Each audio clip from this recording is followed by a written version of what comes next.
We'll kick it off. Illinois and Houston. I know this one's the later game, but it's the one I'm a little bit more intrigued to hear your thoughts on.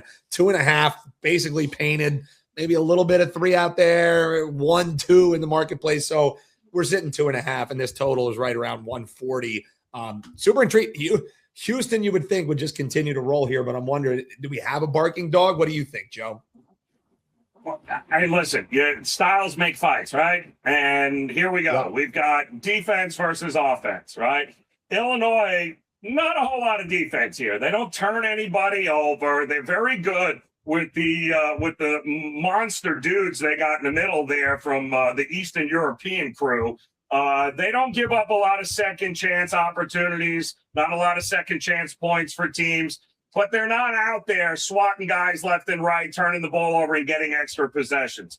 Illinois is all about winning the math. And that means, can they get up more shots? Can they take more threes than the other team?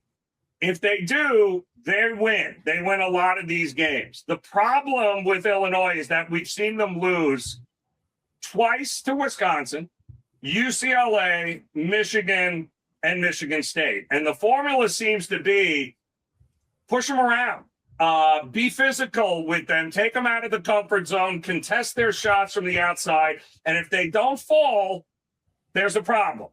Well, they're taking on a Houston team that is tougher and better in a lot of those categories than any of those teams that have beaten Illinois already this year. That is the path to beat Illinois. Push them around, be more physical, get in their face. That is the recipe for it. Ultimately, though, I think we're likely going to get more points than people think in this game. We know Illinois is going to try to win the math battle. 3 is more than 2. If I take up more shots, if I make enough of them, I'm going to beat you, Houston. Great in theory. It's a little risky. It's a little variance involved. But this wouldn't shock me. I think the whistle is going to play a big part in what happens in this game from a total perspective. But as of right now, I know everyone's thinking Houston and an under. I would not be shocked if this game goes over a lot. I think 140 is a little bit lower. Listen, Houston has not lost a game. You ready for this? 9 times since 2018 have the Houston Cougars played in the city of Houston and lost. Just 9 games since 2018 here. They love playing at home. They love playing in front of their fans. Illinois has got to score to win. And if you think they can win this game is going over. I think the number's a little bit too low here. Wow. Love that breakdown. And yeah, you don't want to be holding an under ticket when the foul palooza starts at the end of the game when you're trying to cling on. You want to be a dog to get it home. Push the pace is what Joe says. Joe, before we talk Texas and Purdue, what do you got locked and loaded? I know I alluded to when you first hopped on here. I mean, this is the Raineri equinox. So I know clients of yours will be having all kinds of action. What do they find over at your page? Yeah, we're locked. We've been locked here since Monday, as a matter of fact. When the lines came out here, we've got a bunch of games in the Sweet 16. I got a 4% today in the Sweet 16. I got a 4% tomorrow in the Sweet 16. But I got a couple of other plays in these 4 games here tonight that I absolutely love that you can get over at WagerTalk.com. It's been a hell of a March Madness, 14-6 right now in March Madness.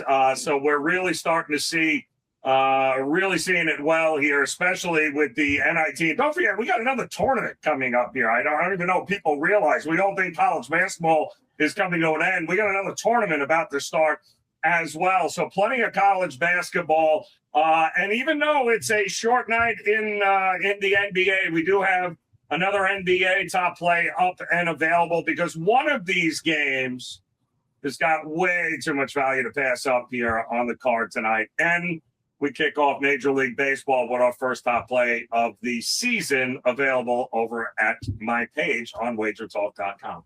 Whew. WT.buzz/JR. And yeah, if you think it's over, folks, how about the Crown Tournament? Let's go. We're not done with college basketball, boys. Let's get Who doesn't love more mediocre Bears? Let's see Colorado throw up all over themselves. Come on. Go. It doesn't get any better than that.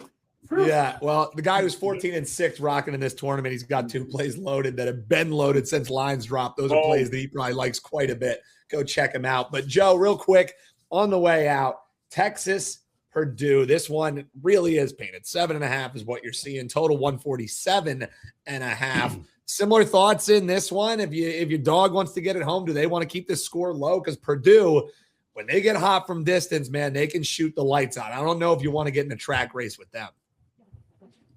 No, you don't. And this could be another one of these games that I think very much how this game is whistled is going to determine, certainly from the total perspective, what happens here. Purdue doesn't foul an awful lot. Texas lives at the free throw line. They've been top 10 all year long in free throw shots. They love getting to the foul line. The problem is they love sending people to the foul line just as much as they love taking foul shots here. So I think great story for Texas, man. I mean, Sean Miller, they were dead in the water. How they managed to get to the Sweet 16, kudos. But an 11 seed with a $15 million payroll doesn't equate to me. They underperformed all year long. They've got the talent. It's a good team. But I think at this point, look at what Purdue has done since they had that losing streak where everyone stuck a fork in them. They're like, oh, God, this team is terrible. They've won 6 in a row, and they've won 6 in a row for one reason and one reason only. It's because their defense has shown up. They've been top 30 in the country during this 6-game winning streak. You get defense, you get Braden Smith out there, you get other guys making shots. They're playing their best basketball right now, and they've been here and done this. What is this, the third Sweet 16 in a row? They always make it to the Elite Eight here. I think the slipper is, we're about to get a pumpkin again here with Texas. I think Purdue not only wins this game, I got them winning by double digits, guys. It's been a nice run for Texas, but this is where Purdue separates itself, especially at the free throw line at the end of the game when Texas is chasing them the whole time. That's where you get to a double-digit win by Purdue. Yeah, I couldn't agree more. I mean, that's why this thing hasn't really budged, because I think people are scared off of seeing a 7.5 there. So love the two breakdowns there, Andy. And I know you were listening intently